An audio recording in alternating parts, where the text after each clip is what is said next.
محاولتين على طول لصالح نادي ديبا، يحاول ديبا لكن قافل الشرقه قفله كويسه جدا.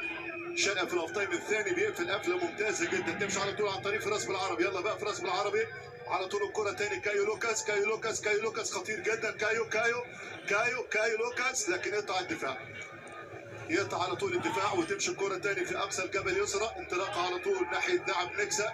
ادي نكسا في الجبهه اليسرى على طول، دايما يدور على فلاح وليد ويدور على طرحاني. نكسا اللي واخد طرف الملعب اليمين، واللاعب ميدانا واخد طرف الملعب اليساري. تمشي على طول الكره تاني لفريق نادي ديبا. ادي ديبا، كل لعيبه نادي الشارقه كله راجع للخط الخلفي.